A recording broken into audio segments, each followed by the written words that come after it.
Hi. This next episode, we have Ema Roloff, and I'm pretty excited to bring Ema. If you are on TikTok and you follow her, you know that she brings you a lot of content every single day. And she has put together a lot of awesome educational events on LinkedIn, on webinars, on Insurtech trends. And she's a speaker as well in our industry. So I'm excited to bring you this next episode and hope you enjoy. Hi, welcome to this episode of Industry Voice. And today we have a special guest, Ema Roloff. How are you today? I'm good. How are you doing, Jeff? Great. So I have an embarrassing story to share. This is our second recording because the first time I messed up the sound. And Ema, thank you so much. You know, you're an awesome person for coming back on and then just share with our audience your story. So I appreciate you coming back on. No problem. It's happened to me a time or two before as well. I can't judge. Yeah. Well, today you are a person with your own community. You are a person with following, with your network. A lot of people are very shy on being a voice on TikTok, on LinkedIn, and you just jump in there. You say, here's me, and this is my voice. And I love your video content creation. So those of you who want to figure out how to stand out, how to build attention, and figure out, hey, how do I get my voice across? Make sure you click on the comments. There's a link I'm going to put in there. Follow Ema on LinkedIn. Follow Ema on TikTok. Are there anything else you're on? YouTube as well, but you'll be able to find most of the content on LinkedIn or TikTok. Yeah, make sure you follow her. But, you know, today I'm going to put the mic back on her and let her tell you her journey into insurance and the digital world, the software world. And also her, you know, just jump in the water and become a content creator. And I'll let the mic be on you. Yeah. So I actually started on the education side. So I went to school to be a teacher and went through the whole process of getting my certification to teach 6th through 12th grade social studies. And I think that probably gives people a little sneak peek into why I view the world of technology the way that I do. And I quickly after graduating was offered a position as a corporate trainer with a fast food chain that I had done some internships with in their training department prior to graduating.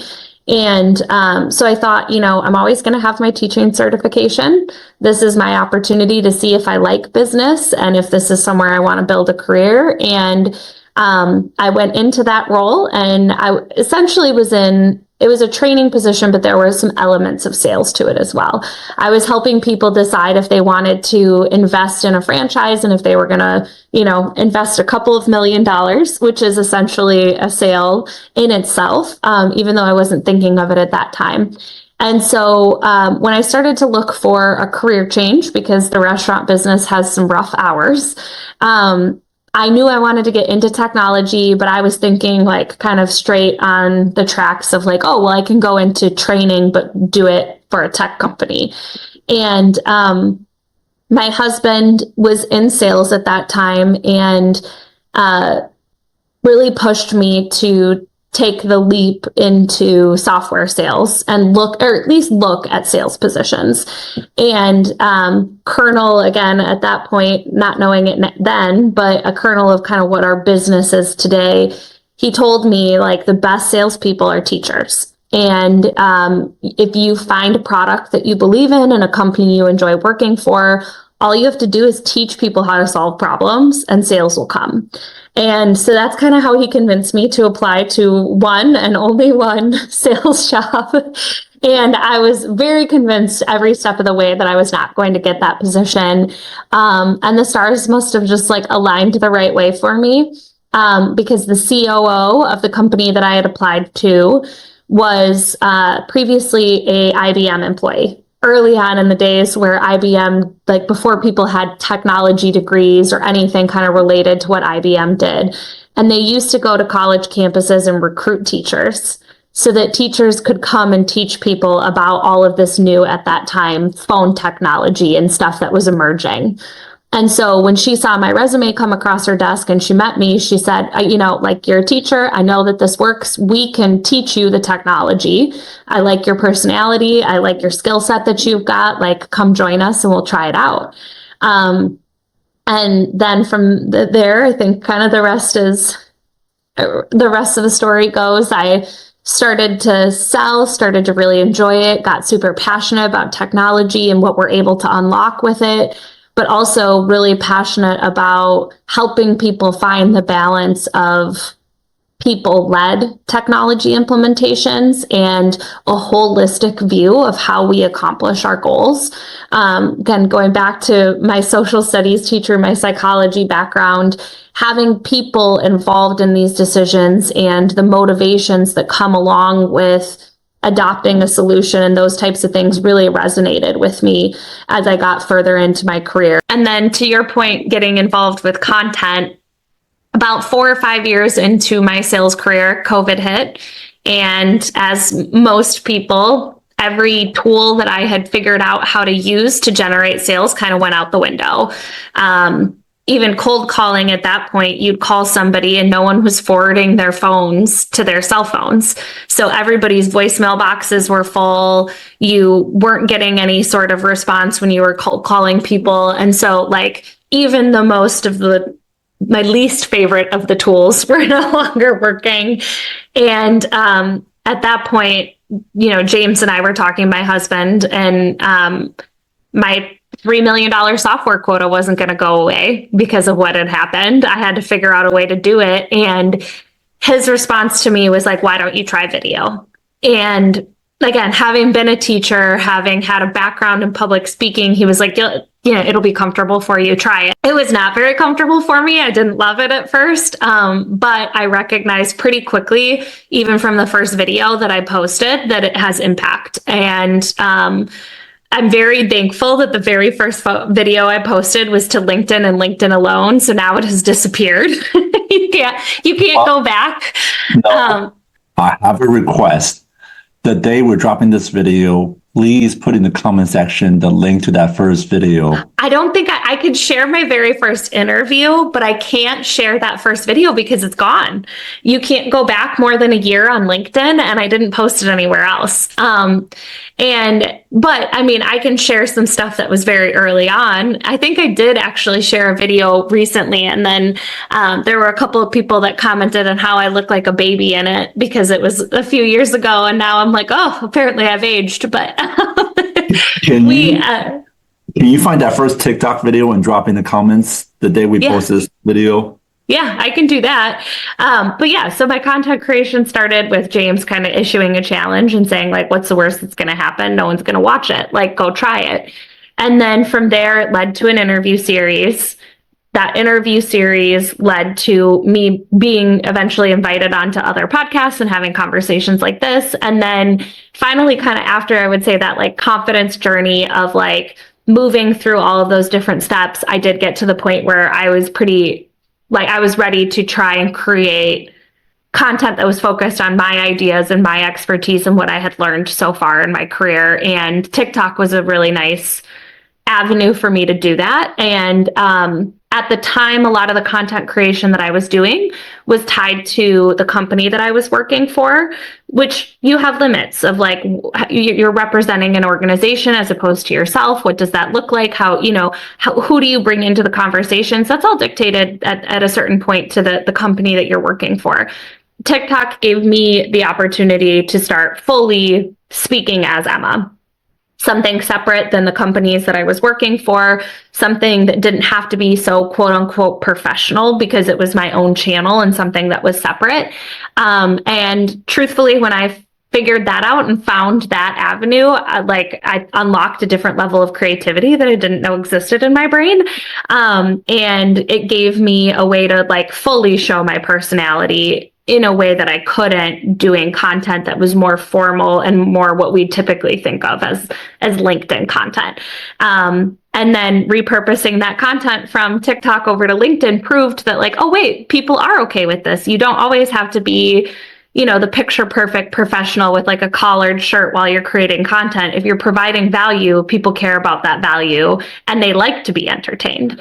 So it kind of helped me figure out like what that trajectory over time gave me the confidence to try it. But then also that experimenting led me to figure out exactly what works for me and what my audience enjoys. Question. A lot of questions, actually. Have you dragged James into your videos yet? Oh yeah, he makes his way into videos every once in a while. Does he have his own channel? No, he does not have his own TikTok, but he does create YouTube content as well as stuff for LinkedIn and that kind of thing. His style's a little different than mine, though. Nice. What was your one viral video you're like, okay, I'm getting hang of this? Do you remember what's that one big viral video? Thank you for all your support to our channel. Here is a quick word from our sponsor. Please click on the link below in the comment section to sign up for a demo with Track AI. What if your insurance sales conversations could work harder for you? Meet Track, your AI-powered conversation intelligence partner. Track automatically captures and analyzes every customer interaction, providing instant call summaries, risk analysis, and AI-driven coaching insights.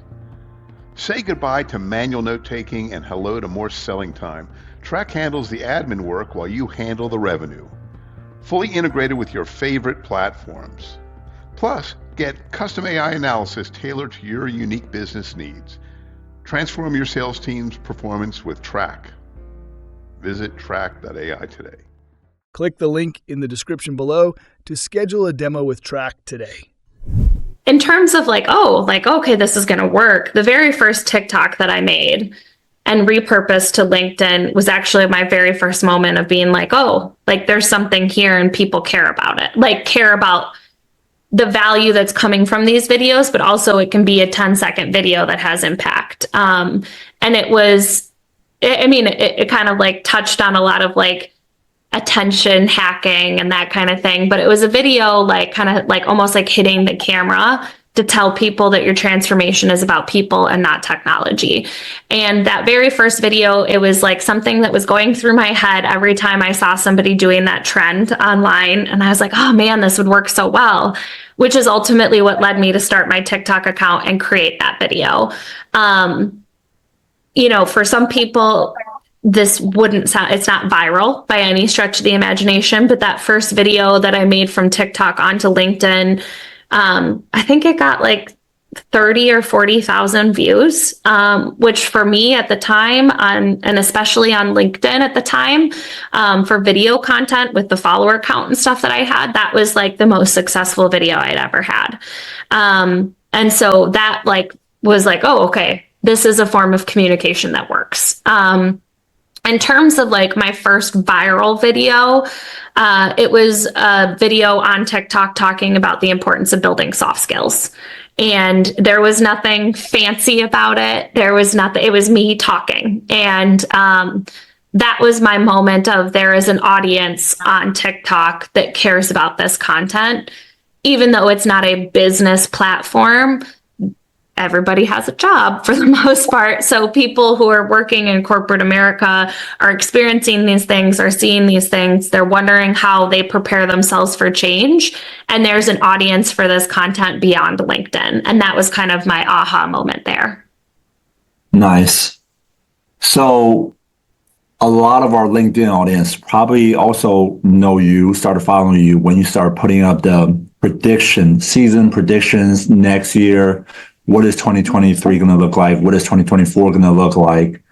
I think we were one of the first ones that started chatting about that idea from my memory. I can't remember because my memory is like 3 days old. Can you go back to that beginning? Like what got you started doing it? And then like the people that we put together, like the invite that went out and then the ugly sweaters. Yeah.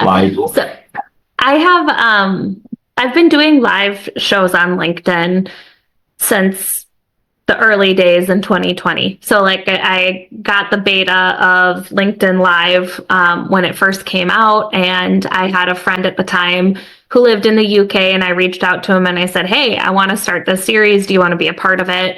And so we ran a show called The Third Thursday. His name's Kieran Gilmurray. And this was insurance specific, but rather transformation and technology specific. Both Kieran and I had experience and backgrounds in insurance, as well as helping manufacturing and biotech and healthcare and all of these different industries through their transformations.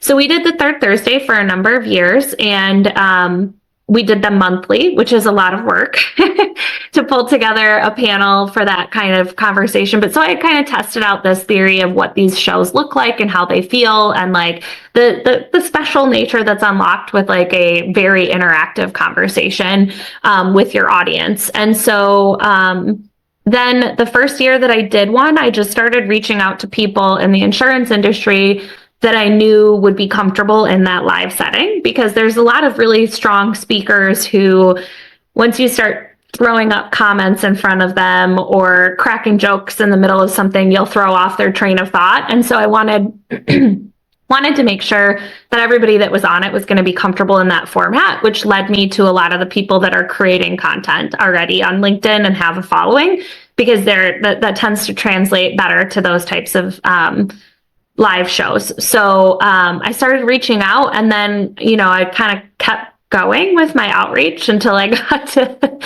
about 15 people and realized like, oh, this is going to have to be an hour and a half long if I want to accomplish what I'm looking to do here. And then we got a group conversation going with all 15 people. And I can't remember who threw it out. I probably did, because it was leading up to Christmas. Like, I'm going to wear my Christmas sweater. Who's with me? And thankfully, again, based off of the group that we had pulled together, most people were willing and ready to dress up and come be a part of like a little bit more of the fun. And then the next, like kind of leading into the next summer, halfway through the year, Insurtech Insights reached out to see if I wanted to do one kind of ahead of their conference to help promote the conference and talk about some of the ideas that were going to be center stage there, which is kind of how the biannual event got started. And, it's a different format than what people are used to seeing, and having like short, to the point conversations and cycling through a bunch of different viewpoints in the industry is, I think, engaging for people. It helps keep our attention. But then the really special part comes from the audience that decides to attend and engage, because they're the ones that keep everybody, there and having a good time and cracking jokes and bringing in that audience interaction. And I think that's what makes it really special. Pay attention to the little details, and you kind of cherry pick people from different segments, right? Like there's reinsurance people, there's CVC people, there's private equity people, like people with different background bring different perspective. It's so cool that like your panel had like people from all over US, UK, right? So yeah. I think that's a really important part of it too. Coming from the software side and coming into the insurance industry as a quote unquote outsider, when I learned about insurance, I learned about health insurance and life insurance and P&C, and I learned about the industry as a whole and scratched the surface on each one of those areas, obviously. But then coming into the industry as an outsider and starting to like make friendships and build these relationships in different parts, you start to realize how segmented things really are within the industry, which again, having come from that outside perspective in, you think that like, oh, okay, like if you've niched down to one industry, you probably know all of the facets and the ideas that are kind of held within that industry. Whereas I just knew it from the very top level before I fully dove in. And then having come in and realized like, oh no, there is this whole insurance, there's the Insurtech ecosystem, there's the distribution with brokers and agents, and to your point, there's reinsurance, and then there's TPAs and service providers that are like a little bit more of like the traditional vendors as opposed to the Insurtech, which is a different facet. And then there's the claim side and the underwriting side, which again, you'd think since they work at carriers, they'd be the same group, but it is this like kind of segmented component across the board. And so having come in again from that outside perspective and connected with all of these people and being like, well, wait, you don't know my friend over here, and they don't know this friend over there. And how aren't we all having the same conversation? And why aren't we all having a conversation together? Has been something that since I kind of weaseled my way into this industry, I've been trying to make happen. And I've got, in October, I'm working on putting together an event that's going to hopefully help even hammer some of this like silo breaking down a little bit harder. And those of you don't know, if you've ever been in a panel of these events, your LinkedIn inbox and connection requests get exploded afterwards. So it's a pretty cool event. And then you bring in people who have underrepresented voice in their own segments of industry. Like, who talk about TPA these days on the mic, right? And reinsurance is not very much talked about either. So kudos to you. So what is in your lab? What's the Ema lab or the Rolloff family lab? What are you guys working on these days? You know, outside of just being busy bees, what's cooking? Well, so I just kind of hinted a little bit at this new idea that I'm going to start testing out, and I want to it's called Leading Change All Angles. And I want to kind of change up a twist on those big 15, 20 person events, bring it down to a slightly more manageable group, but also looking at one issue specifically and exploring it around a table with people that all have different perspectives. And so like the first one that I'm going to be doing is focused on social inflation. I'm still working on the panel, so I can't fully tease everyone that's going to be a part of it, but I've got some folks from the legal side, people from reinsurance, people from distribution. I'm going to have some carrier representation involved.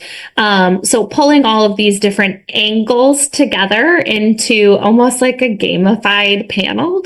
So again, it's still in the lab, Jeff. It hasn't fully baked. It hasn't come out, but I can talk about it because part of my process is I made a video about it and put it out to the world to see what they were interested in hearing and seeing. So that will be coming in towards the end of October once I've got all of my pieces put together. But again, it'll be a little bit of a different kind of panel discussion with some fun added into it, some rules that make the conversation a little bit more exciting. We're really focused and then like on the consulting side and kind of like Rolloff consulting side, we have, to your point, a lot of busy bee travel going on. We're doing a lot of events for both speaking and supporting some of our clients. And then we run our online community called the Catalyst Community, helping all sorts of people figure out exactly how to tap into their personal brand, find their voice, and kind of go through the process that we just talked through, that I went through a couple of years ago. And so that's a really rewarding, fun thing that helps us make connections with people all across the industry and beyond, as well as have a group full of people that are experimenting with different things and sharing ideas with one another. So lots of ideas and things that are being cooked up for that community and ways to improve it and grow it. And so that's another key area of our focus. Social inflation in the increase of insurance. I think one area just also observing that nobody talk about is the frequency of claim that's going up that's backed by private equities and marketing agencies. Marketing agencies and private equities have really got a taste of the lawsuit settlements against insurance carrier the last 5 years. And everybody I talked to saying that they are seeing, and with AI, oh man, they can spin up those lawsuits so fast, so easy now. So that's going to be a packed panel. So yeah, it's a very, I mean, I've had a couple of conversations that kind of led me to choosing that as the first topic. I think that there's a lot of topics that can be explored in that format. But specifically talking with some folks that are involved in kind of fighting the nuclear verdicts and realizing the machine that is behind them, just kind of like what you were talking about.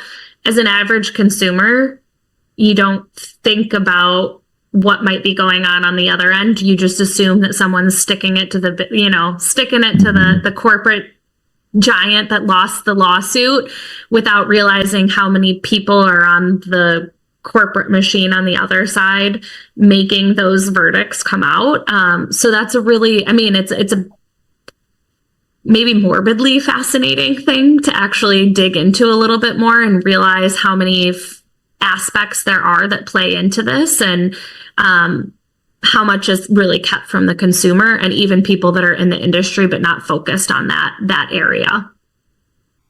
That's awesome. Well, we talked a little bit offline, and unfortunately you told me that you're not going to ITC Vegas. Is there any big insurance events that you coming up that you are going to be a part of? So I just finished Amplify, which is a broker tech focused conference in Canada. I literally got home last night at like 7 p.m. from there. I'm headed to next insurance specific event. Is probably going to be the Joint Claims Executive Conference that's in New Orleans in November. And I'll be doing a keynote on change management there. I've got a couple of other events that are related to insurance, but not specific to insurance. So I've got a change management conference coming up, an event that I'm going to be heading to in Chicago, and another software conference that sells into insurance, but they're cross vertical. So those are the things that are keeping me busy right now.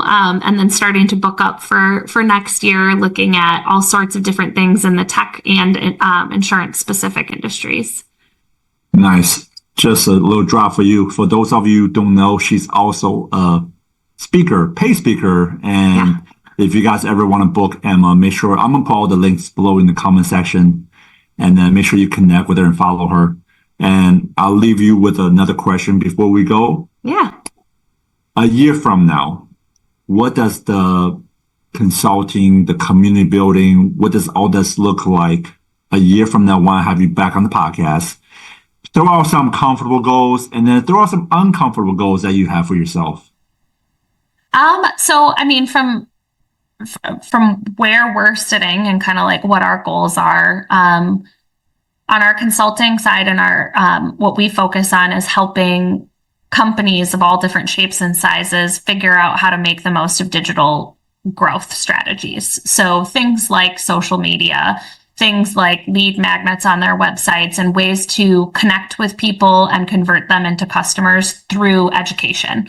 Kind of going back to that very first statement that I made, that statement that James used of like the best salespeople are teachers to convince me to come into the profession of sales is really the framework that we work with. We call it the favorite teacher framework with our clients as well as a part of our community. So that framework is built out, and now we're working with a number of customers through that process. So hopefully we'll have fine-tuned all of that as we're talking again. The community, we're looking to just continue to grow the footprint. It's been such a meaningful experience for us to not only see like the technical and tactical help that we've been able to provide people, but the connections that have come from people being a part of this community. We have Insurtech founders, carrier executives, sales and marketing people that want to get to the point where they don't ever have to apply for a job again because they've built this personal brand that speaks for itself. So we've got a really nice combination of people that are in that community, and it's been really fun to watch them connect with one another and help grow everybody's goals and careers from that aspect. So of course, the more people that are in there, the more connections and the more value that comes out of it for our members, more than just what James and I can offer them. It's that like true community aspect that comes from it.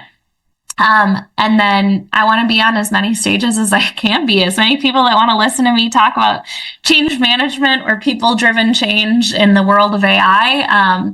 So I've got a number of events booked. My goal, I would say by the end of next year, is probably to have gotten, let's say 5 states. Let's say I want to speak on stages in 5 states. That'll be my goal, my stretch goal for us to chat, which is hard sometimes when they all end up in Florida and New York. So I've got to diversify a little bit. All right. Well, I'm looking forward to the whole year, right? Looking forward to watching you grow, and excited to have you back on the pod again next year. Thanks, Jeff. I appreciate it. All right. Thank you for listening.